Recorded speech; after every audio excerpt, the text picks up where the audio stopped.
All right, three, two, one, go. All right, let's switch into the. Oh, wait, hold on. I need to fix the scoreboard real quick. We No can keep problem. the game going in the background. Don't pause. It's cool. Um, Viper RiuT. There we go. All right, guys. I'm gonna switch in game now. Oops, there we go. All right, guys. Welcome back to Battle for Angkor. We are here with another best of one series between TheViper and RiuT this time. And once again, I am joined by Resonance22. Yes, it is an honor to be here today, Zach. So far, we've seen many excellent games from the tournament, and today, our top Age of Empires 2 expert players will be playing on the Rise of the Rajas expansion. It's new on Steam, which adds 4 new civilizations, and of course, this new map that we're playing on today. The Viper will be playing as the Khmer on the bottom side in the blue, and on the top side of the map, we have RiuT playing as the red Burmese. Yeah, the map itself is called Bog Islands. It's a brand new map which is added in the expansion, and it features this new amphibious terrain, which is the mangrove shallows. It looks really cool, but the most interesting thing, or the most interesting feature about it, is that you can build on it with land units, you can walk on it with land units, but you can also cross it with water units as well. Indeed, indeed. And what this means is that in Rise of the Rajas, land meets the seas. For the first time, you can actually build buildings on shallows, which creates some very interesting situations. Like, I remember one of my first games that I played in the beta with the devs is my woodline got raided by fire galleys, and that's something I never thought would happen to me. Yeah, and I mean, there's two maps that really stand out to me. This one, Bog Islands, and there's Water Nomad. This map does feature a little bit of solid land, so it's less likely to see raiding in woodlines. But then again, when you look at where RiuT's placed his first lumber camp, this is very accessible to Viper's ships. But bear in mind, you can also wall this off. It's not like standard water. You will be able to build walls on it as well, and RiuT could very easily wall this right side and protect his lumber camp with those walls. But what I want to say first of all is that this is an elimination match. And you might be thinking, well, Viper, RiuT, two of the best players in the world at Age of Empires 2 right now. But we are here in the lower bracket, and one of these players will be leaving the tournament after this game. The loser will be going home, and they'll be going home in 5th/6th position. The winner will continue on in the lower bracket. But right now, surprisingly, both Viper and RiuT in the lower bracket of this tournament. Oh, certainly. So this is a very high-stakes match between both players, and we've had a long-time rivalry between them as well. This is also quite a tense map to play on. I've even lost my woodline to a demo ship before. Essentially, this map actually is very water-oriented because your own woodline is actually vulnerable to these ships, so we usually expect players to go for a fast feudal age into a dock, and then they'll either go for galleys or fire galleys. And when we look at both civilizations, the Burmese that RiuT is playing, they do have that free double bit axe upgrade, which does help quite a bit with their early game galley rush. And the Khmer's main bonus, one of their main gimmicks, is that they have no building requirements for their buildings to advance the next age or just to build new buildings. Yeah, and I feel like that gives RiuT the edge. If Viper can get a really nice early game, and this looks like it's a great start. Oh! Scout coming in, nearly killing that villager of RiuT. That's a fantastic start. However way you dice it. He didn't kill the villager, but boy did he delay that dock. And this is now forcing RiuT to send his scout back. It might even force RiuT to consider doing a loom. Though he is skipping on loom for now, as his scout is there. And now RiuT must pull his scout back just to defend that builder. And in Age of Empires 2, defending, like, when you end up losing, like, 20 or so seconds on your dock, that can be everything at the competitive level. Like, the Viper already has his dock up, he already has a fishing ship out, and RiuT does not have one of his own. There aren't that many fish on Bog Islands, they're mostly concentrated in the middle. These box turtles are essentially functionally the same as shorefish, so they're not a great source of food. But really, players are going to be making these docks, most importantly, for that feudal age pressure. Yeah, and one of the strategies that we saw earlier in this tournament, which worked out very well actually, was skipping out on the fishing ships altogether. Just don't even bother with the fish. Just go for a straight fast feudal without the fish, because with the rhinoceros, the 3 rhinoceros, and the water buffalo, there's more than enough food here for a fast feudal to go straight into some early aggression. When you build a fishing ship, it kind of slows down your early game a little bit. And right now, look at Viper's base. He's only just taking his second rhino, while RiuT Well, RiuT's already got his second in, and he's about to finish it as well. It certainly does slow you down, and the Viper, well, the way his map is laid out, he actually has a very solid wall off at the front that just kind of is very natural to him. Yeah. Pulling in that Rhino. The Rhino's actually at 400 food and not 340, and there are 3 of them on this map. So Bog Islands is a fast, aggressive map. And speaking of fast and aggressive, RiuT on his way to the feudal age already, and the Viper not quite there yet. Yeah, I mean, this is fantastic for RiuT. This is his playstyle, really. Very high aggression, very fast, and RiuT's well known for that. I just want to point out that, earlier on we were having issues. RiuT's ping kept spiking, and then he would drop, and we'd have to restore.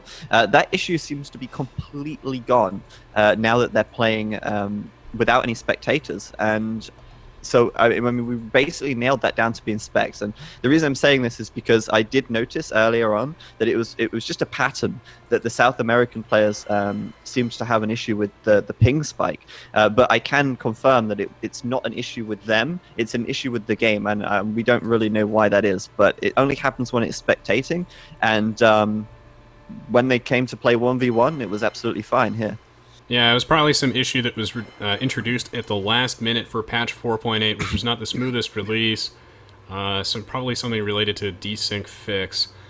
But it does look like it's purely spectator related, which is nice, which means that we can enjoy these replays with a live commentary right now. Both players only with 2 fishing ships. I feel like, well, actually no, the Viper has 4. I was going to say, investing more than 2 fishing ships feels kind of a little bit weak, and, well, RiuT on his way. Yeah, he's in the feudal age now, so he's plopping down 2 galleys from 2 docks. Yeah, I mean, RiuT's off to a great start, and this early aggression, this early advantage is going to be really nice. But where's Viper going? What's he doing here? The villager moving out? Is he going to build a forward dock, perhaps? Let's have a look at his point of view. So far, I don't see anything, but I'm expecting he will put a dock in this middle lake here. But he is much slower to feudal. And if we have a look at the population, he's much further ahead in population, which is because he made extra villagers and because he made an extra fishing ship, I think. Now, by the way, what timestamp are you at? 10:51. 10:51. Okay, so we're at exactly the same spot. Excellent. Okay. It's interesting that we haven't really seen the Malay, I don't think, yet on the water, have we? No, I don't think we have. That is interesting, considering the Malay are our naval civilization, if you look at the tech tree, and hopefully tomorrow we get to see some fish traps. Yeah, maybe. I think the thing is, though, the Malay are always banned because they are just the stronger water civ. Right. But right now, I mean, RiuT's off to a good start, but look at Viper on this left-hand side. He's doing something a little bit different, a little bit unorthodox, and actually putting down a stable on this left flank. And that's really unusual because it's very clear that the galleys are one of the strongest feudal age units on land and water. They have 120 health, they do 7 damage. That's, compared to an archer, which does 4 damage and has 30 HP, that's pretty good. Jose, you can actually build a lumber camp on this water, but you can't access the trees in the deep water in the middle, only on the water that has the tree branches on it. Yeah, RiuT off to an excellent start. When we compare the galley stats compared to any feudal age unit, the galley is so much stronger than all of them. It is more expensive, but it's absolutely worthwhile. And so ships tend to typically dominate maps like Bog Islands in the early game. You can still kill this with a fire galley or a demo raft, but really, what the Viper's plan is here is quite fancy. So he's actually on his way to the Castle Age, doing an absurdly fast Castle Age with the Khmer because he has no building requirements. He just wants to get out one night and kill RiuT, because RiuT's not even going to have a barracks. Oh, absolutely. I mean, basically, right now, Viper is sacrificing all of the water, and this is really risky. I mean, this is the kind of play that Viper does, right? It's extremely high risk, but it's also extremely high reward. He's already been forced away from his wood, and he's fine to sacrifice that, since he's put the tower here on his gold, and this is to protect the gold, which he needs if he wants to make some knights, and also protect one wood line. He can also move over to another wood line if needed, but man, Viper really going, I would say, all in. This is very much all in here, as once he hits castle, he needs to do damage, and if he doesn't do damage, yeah, he's in trouble. But honestly, he could easily do a lot of damage to this wood line at the back and completely disrupt RiuT's wood income. This is definitely all in, and one of the reasons why this strategy is possible is because he has no building requirements. This is the market anyway to adjust his economy, but also because Bog Islands, like we were talking about earlier, is so very generous with the food. He actually had, I think a water buffalo still underneath his town center, or a rhino, up until just recently. And at 14 minutes and 45 seconds, he has just reached the Castle Age. These two galleys poking around to that watchtower will deter them. A dock also for the Viper, so he's going to make a fire galley and a knight and just try and cheese RiuT out of this game. But Viper's eco right now, look at this. I mean, he doesn't even have a mining camp on his stone. He's just like long hauling that back to the TC, but I think he'll put that down now. I'm expecting he's going to try and make some towers. Maybe he's even saving up for a castle here. But one way or another, Viper's build is definitely unorthodox, and let's see if it works. I mean, this is the thing, right? This is the lower bracket. This is not the time for fooling around. But I don't know, Viper seems confident. He's got Fireship now. And he's got a knight. Wow. Now, the interesting thing here is that there's not a huge amount of fish on this map. So, by giving up the water, Viper isn't giving a huge, like, food boom bonus to his enemy. He's actually in a decent position, and this knight could just do so much damage to this wood line. I'm excited for this. What a crazy build. How's this gonna turn out? Like, you can clearly tell that he's also rehearsed this build before, and this is why I love the Khmer as a civilization. He's coming into this wood line with his scout and this knight. There's not a barracks for RiuT. Oh, God, and he also set up perfectly, so his economy, he had enough money in the bank to research war galleys, so his fire galleys would become a fire ship. What a crazy build. Amazing. This is amazing. He's actually got the right, perfect balance here. And this knight is going to deny the entire wood of RiuT here. RiuT forcing to build the barracks as fast as he can. He needs some spearmen. But what if he doesn't have enough wood for spearmen? I mean, it's always a risk. I think for now he'll be okay, but hey.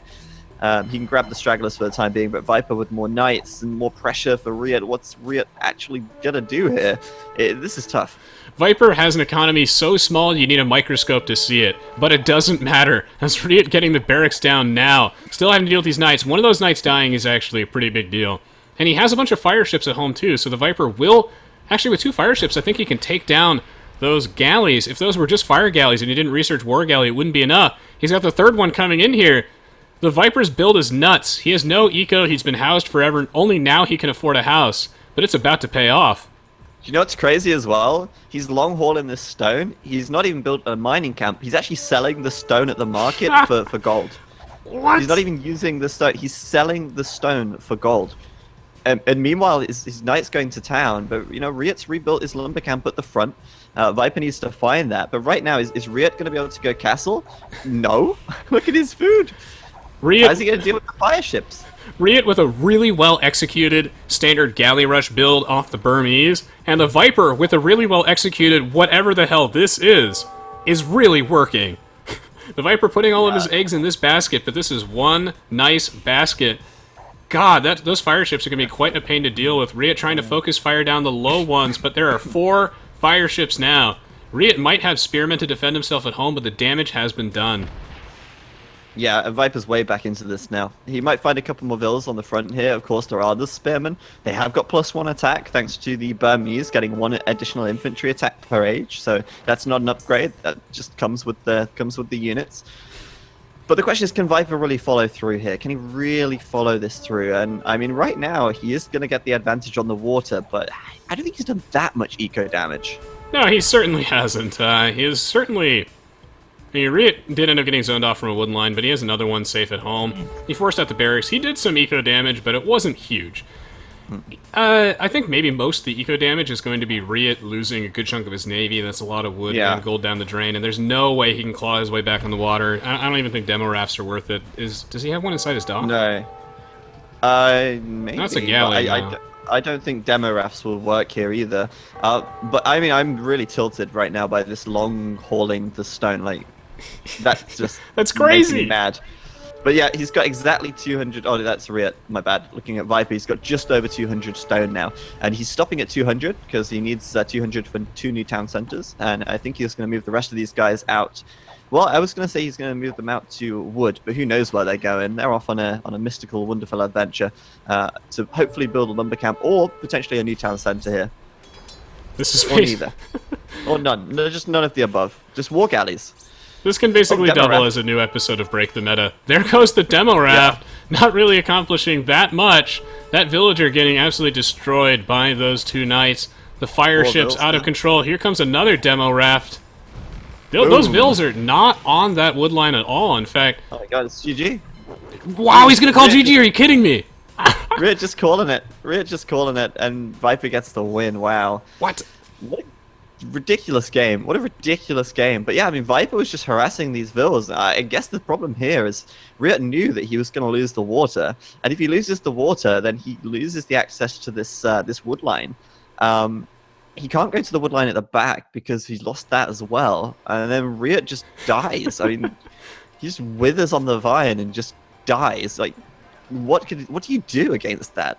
The Viper was mining stone and selling it at his market. What an absolute madman. I know. It's such a creative strategy. When he had 7 villages on the gold here as well. I mean, he could have put more out there, but I mean, you get a good value for stone when you at the start of the game. So it's like he's playing 4D chess. Fourth. Yeah, he's definitely playing in the 4th dimension. That was a great game from Viper, and you know, I liked the way that RiuT opened that, and he played a very standard game. That's the kind of game you'd expect in AOC. Viper just like, yep, screw that. Let's just fast castle and make a knight. One night, one fire ship, one kill. That's all it takes. Wow, that's ridiculous. Oh man, what a game. Viper gonna get the win, and sadly for RiuT, he is eliminated. He is going home right now. Or not right now, but he is going home, and he will not be returning. He is eliminated, and I'm repeating myself because I'm so tired. Oh man, RiuT had such a strong opening, and yet apparently this is the counter, so I'm gonna have to learn this new Khmer build. That looks like fun. Yeah, that was great. That was really great. I like this kind of out-the-box strategies. You know why I'm not tilted anymore? He started building a mining camp. Right, yeah, it was okay. Yeah, he was listening in. He knew. Long-distance mining stone and selling it at the market. Yeah, just Viper things. It was a crazy game, but really showcasing what these maps can give us. And at least, you know, we got a short game. I'm not saying that's a good thing, but it certainly balances out the last 2 games anyway. Oh, that it does. Kind of nice to end it on a little bit of a shorter one, particularly because it is very late for both you and all of the European audience. Thank you so much for watching the stream today, guys, tuning into the games, showing your support for the commentators, the players, the organizers. We really appreciate it. I love the competitive Age of Empires 2 scene, and it's just, I think, an amazing thing that ZeroEmpires was able to set this up. And yeah, thank you guys for showing all your support and helping make this possible. Yeah, before you go though, Rez, we are going to throw it over to Nupford. He's going to tell us what the hell just happened. And, can't wait for this. That's going to be 30 seconds from now, and then we'll come back and talk a little bit more about what's going to happen tomorrow, because the tournament will be continuing tomorrow at 15 GMT. We'll provide you with more information, and we're going to do a couple more key giveaways as well. If you stick around, you might have a chance to get a free copy of the expansion pack, which is releasing on Monday on Steam. But just a very brief look at the achievements. We can see that Viper did kill a lot more units than he lost there, and the key one here is Villager High was to RiuT, but Viper definitely had a lot more villagers in the end after getting a good number of kills there. We're going to throw it over to Nilford now. Yep, don't go anywhere, guys. Nilford on the way, and then a giveaway too. Oh, maybe not. Nilford's actually not ready yet. It's weird. His timer went off, but he's not ready. Oh, there we go.